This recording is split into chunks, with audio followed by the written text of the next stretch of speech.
Entonces, no confundan. Sí, dice vida, y nosotros, vida, es tiempo. Pues para nosotros sí, pero para un neumático no. Para un neumático es la distancia recorrida. Entonces, tengan cuidado ahí. ¿Cuál sería un razonamiento? Bueno, la Tenía idea, vamos a hacer un diagrama. Sí, siempre es bueno hacer un diagrama para entender o sí, estar más, tener bien claro lo que se intenta calcular. Tienes aquí, esto mide 50,000 millas, ¿vale? Mide 50, aquí 0 y aquí es 50K o 50,000 millas. El neumático es una cosa así, lo voy a exagerar en tamaño, eso no es importante. Para empezar, ¿cuál es el diámetro de este neumático? Porque hay neumáticos pequeños, tienen diferentes rodadas. ¿Bien? Vamos a suponer que, bueno, yo no tengo coche, tengo bici, pero ¿cuál es, ustedes que tienen un coche, el diámetro promedio del neumático? Es importante saberlo, ¿verdad? Porque no es lo mismo un neumático de a lo mejor una rodada 26 que una 29 o una 700. Van, son diferentes. Entonces, para empezar hay que ponernos de acuerdo. ¿De qué tamaño va a ser? ¿Cuál va a ser el diámetro? ¿Alguien tiene ese dato? sería una rodada 14, profe. Rodada 14, muy bien. ¿Y una rodada 14, cuál es su diámetro? Ah,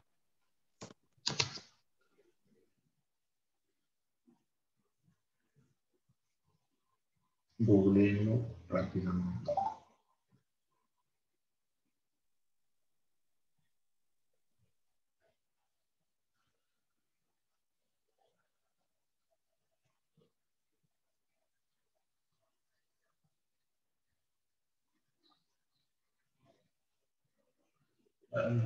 Por eso no son los consentidos, porque nunca participan. Bueno, una rodada 14, según esto.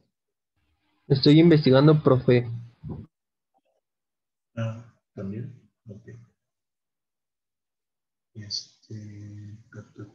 Necesitamos ese salió que dato. eran 35 centímetros de diámetro. 35. Bueno, vamos a tomar ese dato de diámetro. 35 centímetros. Vale. Bueno, el diámetro es esa línea en rojo, ¿verdad? En la rodada 14 aproximadamente. Bueno, lo que se nos pide es, conforme este neumático va girando, obviamente se va a ir desgastando y cuando llegue a las 50,000 millas, pues bueno, ya no va a ser como que muy útil. La pregunta es, ¿cuántas revoluciones puede dar esta cosa hasta el término de su vida útil, que son 50,000 millas? ¿Cuál es su razonamiento? ¿Cómo lo harían? Podría ser cuántas revoluciones da en un metro. En un metro, podría ser, sí, y ya de metro nos vamos a millas, sí, eso es bueno. Pero ¿cómo calculas esas revoluciones? Bueno, las puedes contar, ¿verdad? Sí, las puedes contar, pero si no quiero salir ahí al coche y contar, y hacer las marcas en el piso, otra forma de hacerlo.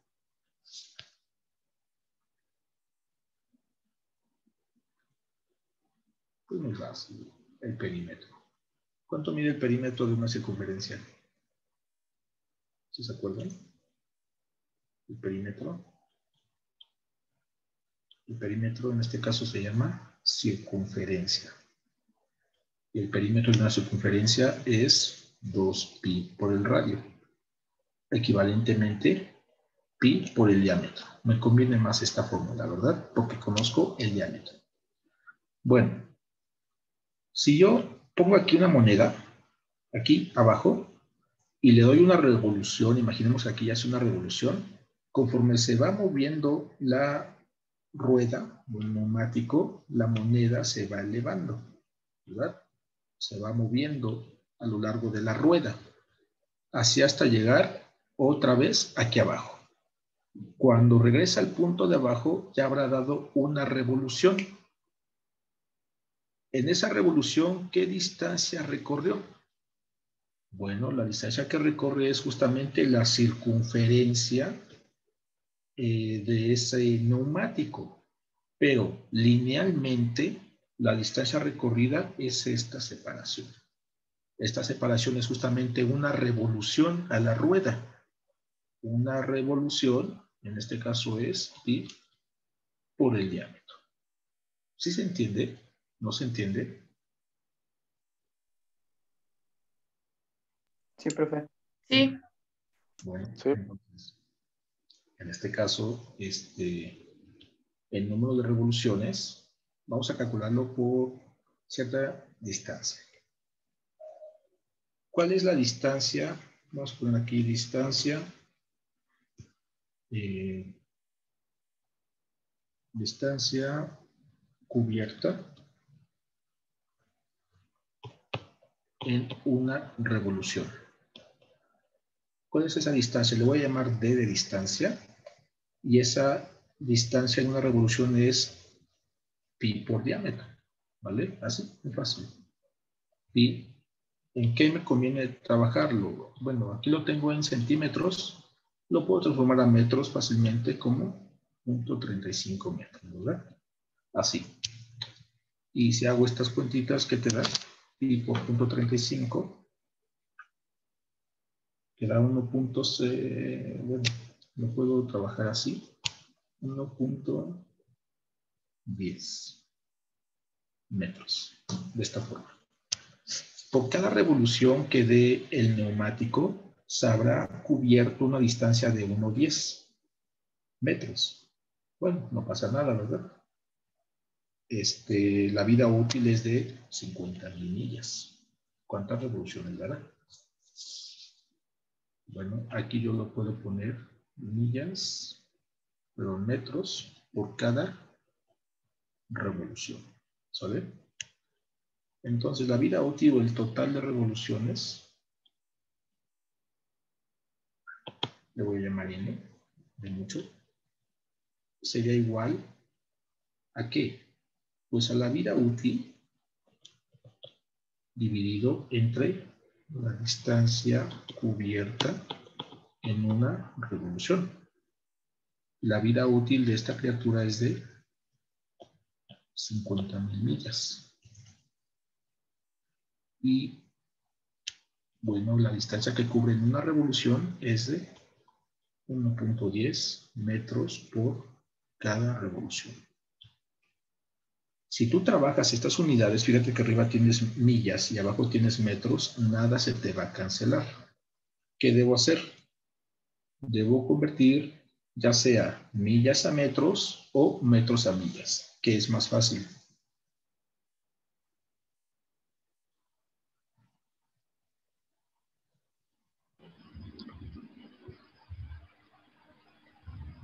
Metros a Es lo millas. mismo. Metros a millas.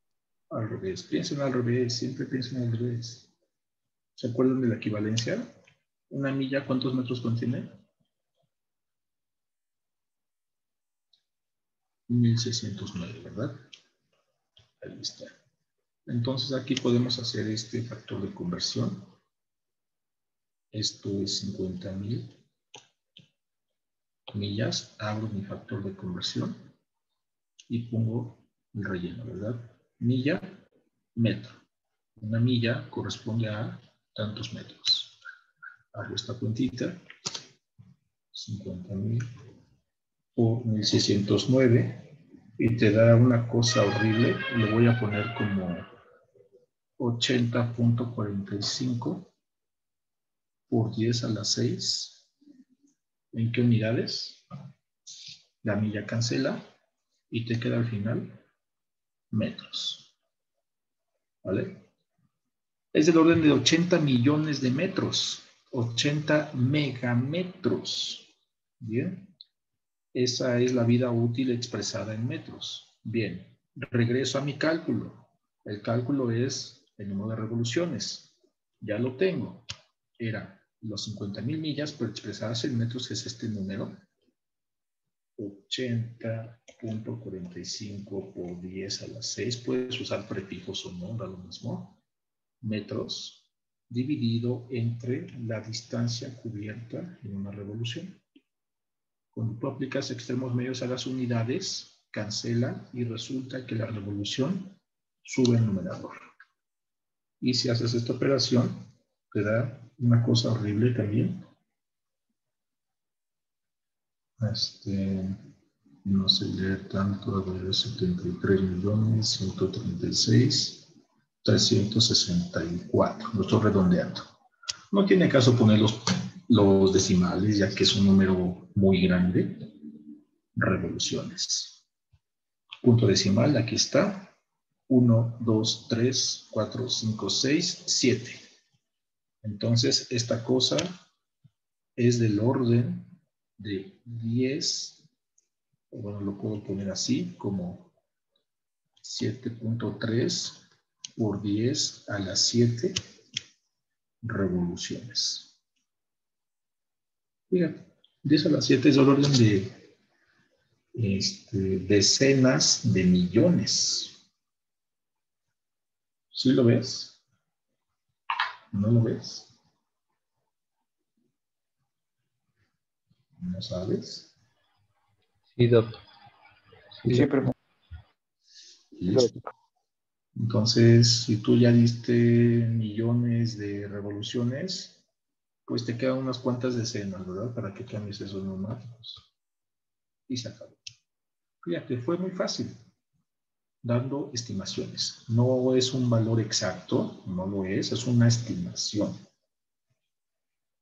¿Dudas? No, ninguna. Ninguna, profe. Ninguna. Muy listos. Bueno, está bien. Lo que viene, hasta aquí voy a dejarlo de estimaciones y factores de conversión. Insisto, lo van a seguir trabajando en ejercicios y problemas. Lo que viene son vectores. Pero bueno, vectores ya es un tema muy, muy conocido por todos nosotros. Lo ven en la álgebra, lo ven en cálculo vectorial. Yo ya les di vectorial a algunos y a los que no les di vectorial ya tomaron álgebra, algunos conmigo, otros no. Y en cualquiera de esas materias ven vectores. Entonces voy a saltarme ese tema. Pero bueno, aquí en el Semansky, este es el Semansky. En la sección 1.7 habla sobre los vectores. Voy a dar un repaso así súper rápido de esto. No necesito ahondar en ello. Como saben, las cantidades físicas se clasifican en escalares y vectores. Hay otras más, llamados tensores, pero bueno, eso son más complicadas. Escalares y vectores. Un escalar, como tú sabes, es una cantidad física que tiene magnitud y unidad de medida. No tiene dirección. Ejemplos, la masa, 70 kilogramos, 80 kilogramos. Entendemos a la perfección qué queremos decir con eso. La temperatura, la energía, el tiempo, la presión, altura, volumen. Todas esas cantidades son escalares, ya que tienen todas una magnitud y una unidad de medida. En cambio, los vectores son cantidades físicas que tienen magnitud, unidad de medida y además dirección. Como ejemplo, una fuerza. Una fuerza es un vector, ya que tiene magnitud, unidad de medida y también dirección en la cual se está aplicando. Una velocidad, la velocidad del viento, aquí te lo está mostrando. La velocidad del viento es una cantidad vectorial, ya que tiene esas tres características, o bien esos tres elementos. Otro ejemplo de cantidad vectorial es el campo gravitatorio de la Tierra. Cuando tú lanzas una manzana hacia arriba, esta siempre va a regresar, ya que hay un campo invisible que permea toda la Tierra, la cual atrae a los cuerpos. Ese campo se llama el campo de gravedad. y es una aceleración y se dirige hacia el centro de la Tierra. Es un vector, ya que tiene dirección y tiene magnitud. La magnitud es de 9.81 metros sobre segundo al cuadrado. Y así hay más cantidades físicas como un campo electromagnético, una torca, un momento, entre otras. Bueno, operar vectores, es decir, operar cantidades físicas con dirección no es difícil. Un vector gráficamente se visualiza o se representa como una flecha, como esta de acá. Una flecha que tiene un punto inicial y un punto final. En el sentido inicial-final, en ese sentido se apunta el vector. La notación de los vectores es esta de aquí. En algunos libros lo escriben en negritas, en fuente en negritas, sin la flecha. Significa que es un vector. Aquí el que utiliza la notación de negritas y además le pone una flecha. La flecha encima significa que es un vector. O simplemente a lo mejor no está en negritas, pero tiene la flecha. Es un vector. Cual sea de esas tres, representa lo mismo, un vector. ¿Bien? ¿Cómo se operan los vectores? Pues se pueden operar gráficamente es esto de acá. Por ejemplo, aquí se intenta calcular la suma de dos vectores A y B. El vector A, este café, y el otro vector B. Este es el método del polígono, en donde tú debes hacer coincidir el punto inicial de un vector con el punto final del precedente o del anterior. Vas formando una cadena de vectores y el vector suma, el que sustituye a todos ellos, es aquel vector que cierra la cadena, cuyo punto inicial está en el punto inicial del primer vector y su punto final en el punto final del último vector. ¿Vale? Aquí viene un ejemplo. Resulta que no importa el orden en que tú sumas los vectores, primero A, luego B, da lo mismo que primero pongas B y luego A. El vector resultante, que es este, va a ser el mismo. Se dice que la suma vectorial es conmutativa, y aquí te lo pone. A más B, lo mismo que B más A. Aquí tenemos más vectores. Por ejemplo, si tienen tres vectores A, B y C, ¿cómo los sumas? Pues no importa el orden, ¿verdad? Primero A, luego B, luego C, o primero B, luego A, luego C, o cualquier otra combinación. La idea es la siguiente. Entonces, ignora el vector rojo, no nos interesa. Pones el vector A, el vector B, su punto inicial va con el punto final del anterior, y luego el vector C, que es el último, su punto inicial con el punto final del anterior. El vector que cierra es este azul, el vector resultante o el vector suma es el que va del punto inicial de A al punto final de C. No importa el orden, ¿vale? Puedes sumar primero, cualquier combinación, el vector resultante va a ser el mismo. Y aquí te muestra un orden diferente y da lo mismo. Esto ya se ve bastante en álgebra y vectorial. Incluso en el recurso los que están recursando, tomando especial de física, lo hemos visto varias veces. Entonces ya es un tema muy, muy bien conocido. ¿Qué más viene aquí? Aquí vienen algunos ejercicios sobre métodos gráficos para operar estos vectores. Si te cuesta trabajo, pues darle una leída a esto, no es difícil. Las componentes de vectores se refieren a sus proyecciones. Por ejemplo, aquí tienes el vector A, que es este café. Si tú iluminas el vector A, este vector A proyecta una sombra en la pared o bien en este eje vertical. Si tú iluminas por arriba, el vector A proyecta una sombra en este eje. Estas proyecciones se llaman componentes. Componente horizontal, componente vertical. Las componentes son como las coordenadas de la punta del vector. Las componentes, hay fórmulas para calcularlas. Esas fórmulas dependen de la longitud del vector, cuán grande o cuán pequeño es, y también de la dirección θ.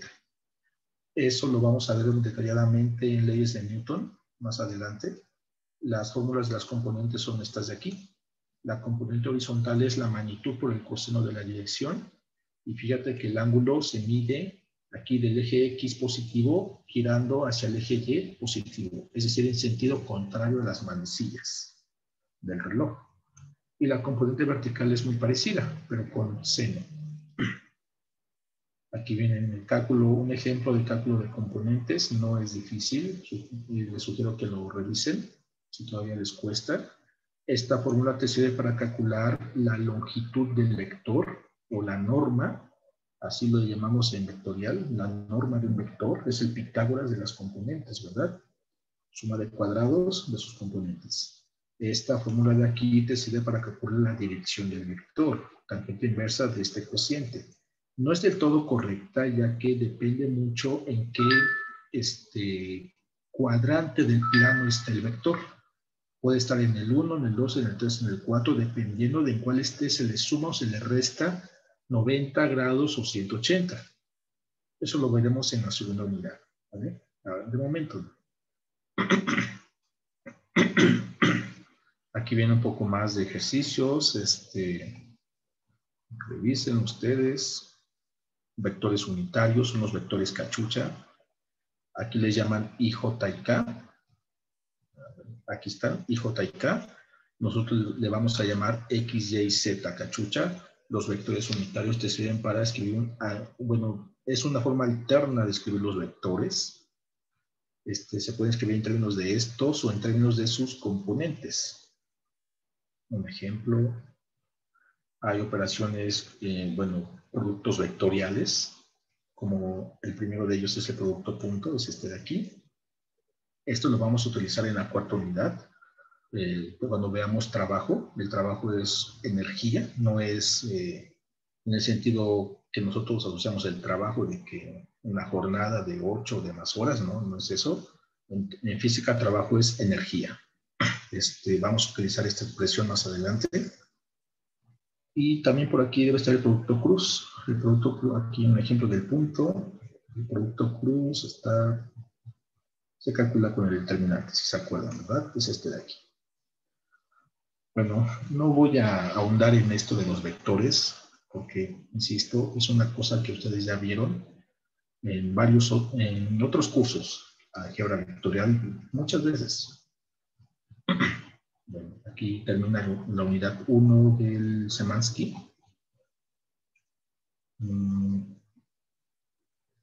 Vamos con la 2, que es ya la cinemática, movimiento rectilíneo. Aquí vamos a ver el MRU, movimiento rectilíneo uniforme, movimiento rectilíneo uniformemente acelerado, caída libre, y más adelante movimiento parabólico. Para eso necesito explicarles algo llamado desplazamiento, con este ejemplo, pero primero vamos a la pizarra. Es algo muy sencillo, se van a reír. Vamos a imaginar lo siguiente. Vamos a suponer que aquí tenemos, imaginemos una hormiga que está caminando sobre un muro, una pared. La pared es esta. Esta es mi pared. Bien.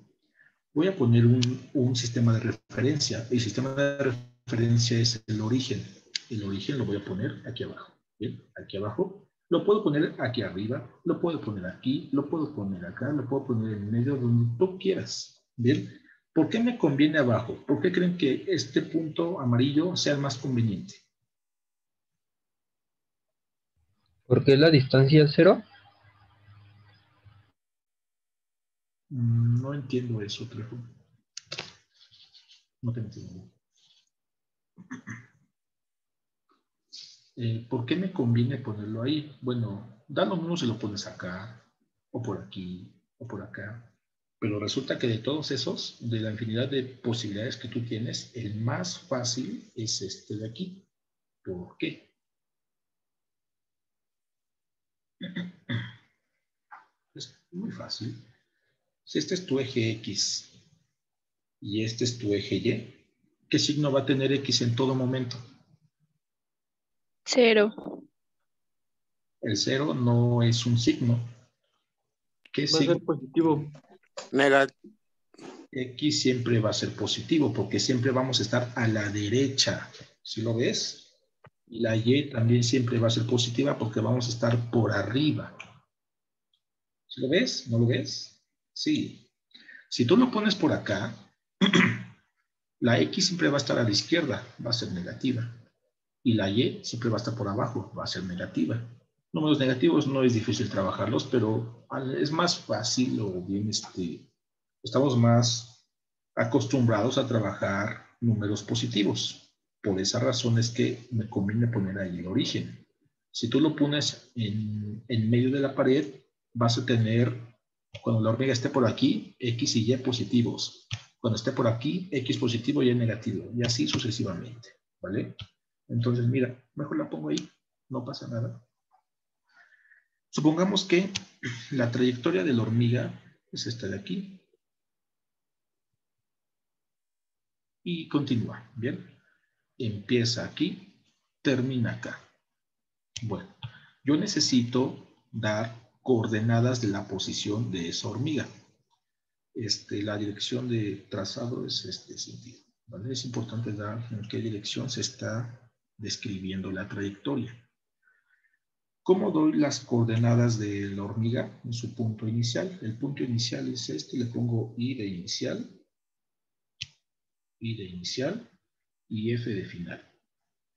El punto inicial yo lo voy a localizar con un vector que parte del origen y termina en el punto inicial. Ahí. Así. Este vector se llama vector de posición. Y en este caso representa el vector de posición inicial o en el tiempo 0 segundos, porque en tiempo 0 inició la marcha a esta hormiga. Un segundo después, la hormiga a lo mejor está por aquí. Su vector de posición ha cambiado, ya que se ha desplazado, se ha movido. A lo mejor este vector de posición le corresponde a un segundo. Y así puedo dibujar más vectores de posición. 2 segundos, 3 segundos, 10 segundos y hasta el punto final. ¿De acuerdo?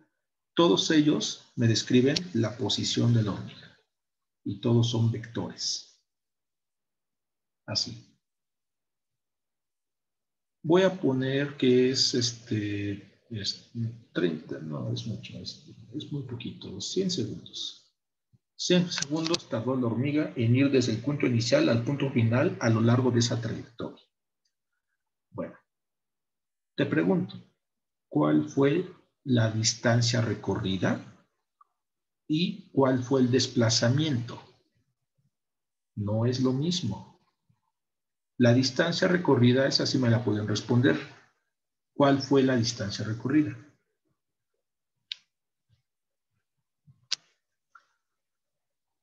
Pues la distancia recorrida es lo que mide esto, ¿verdad? ¿Todos de acuerdo? ¿O no? Sí, perfecto. Esa sería la distancia. Es un poquito complicado medir eso, ¿verdad? Si tuviéramos la ecuación paramétrica de esa criatura, podemos calcular la longitud de curva y la longitud de arco, perdón, y listo, como una integral. Bueno, esa es la distancia. En cambio, el desplazamiento, esa es una cosa diferente. El desplazamiento es un vector que une el punto inicial con el punto final, en el sentido inicial-final. Si tu punto inicial es este de aquí y tu punto final es este de aquí, vamos a unirlos con un vector que inicie en I y termine en F. Así. Este vector azul se llama vector desplazamiento. Observa algo. La longitud del vector desplazamiento no es igual a la distancia recorrida. La distancia recorrida, recuerda que es lo que mide la curva, mientras que el desplazamiento en magnitud no es lo mismo. Resulta que el desplazamiento es un vector, la distancia es un escalar. El desplazamiento, en general,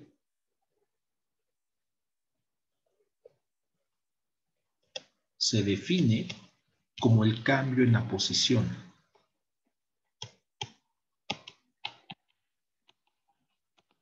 El cambio en la posición. En palabras es así. Matemáticamente, ¿cómo será? El desplazamiento se escribe así, como delta X. Si estamos en una dimensión, utilizamos la X. Si estamos en 2 o 3 dimensiones, utilizamos la R. Y es un vector, por lo tanto debe tener una flechita. Bien. Como estamos aquí en un plano, estamos en un muro, porque es una hormiga, que se mueve en una pared, utilizamos la R para vector. ¿Y cuál sería el cambio en la posición? El cambio en la posición sería el vector de posición final, el que le corresponde aquí a la posición final.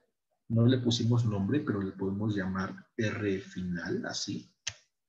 Y el vector de posición inicial es el vector que va del origen al punto inicial. Es este de acá. A este le vamos a llamar R inicial. ¿Vale? Entonces, el desplazamiento sería la diferencia de esos vectores. Posición final menos posición inicial. Esto es el desplazamiento, chicos. No lo confundan con la distancia porque no es lo mismo. ¿Bien? Es una cantidad vectorial. En general, el desplazamiento puede ser más pequeño que la distancia. Imagina que tú estás en tu casa. Aquí está tu casa. Y el tecnológico está aquí. Pero hay muchos caminos. Imaginemos que el camino más corto es este de aquí. Bueno, transitable, ¿verdad? La otra es volar y no creo que tengamos un avión para ir. Bueno, déjenme dibujar esto un poco más derecho. Este es el camino al tecnológico. Así. Fácil. ¿Cuál es el desplazamiento? Bueno, tú partes desde casa. Este es tu punto inicial. Y este va a ser tu punto final o tu meta. El desplazamiento, recuerda, primero debes poner un origen. El origen lo puedes poner en tu casa, lo puedes poner en el tecnológico, no importa. Aquí no, lo voy a poner aquí en casa. Este es el origen. El desplazamiento es un vector que une el punto final, perdón, el punto inicial con el punto final de la trayectoria. La trayectoria, fíjate que es esta de aquí. Es la línea azul. Esa es tu trayectoria. Sin embargo, el desplazamiento no coincide con la trayectoria, ya que el desplazamiento une estos dos puntos. Bien, de esta manera. Este sería tu vector desplazamiento. Y como te puedes dar cuenta, la distancia o bien el recorrido de tu trayectoria no es igual al desplazamiento. No es lo mismo, ¿verdad? Otro ejemplo, un circuito de carreras. Así. Supongamos que el punto de salida y el punto de llegada, bueno, consiste en hacer un recorrido completo a la pista. Bien. Por lo tanto, el punto de salida y de llegada debe ser el mismo. La distancia que tú recorres es lo que mide la pista. Todo esto. Esta es tu trayectoria. En este sentido. Pero ¿cuál fue tu desplazamiento? Resulta que el punto de inicial y final son el mismo. Por lo tanto, tu desplazamiento delta R debe ser 0. ¿Por qué 0? Pues ya te lo dije. Es la diferencia de estos vectores. Sin embargo, estos vectores son el mismo, ya que coinciden en ese punto, y entonces te daría 0 vector.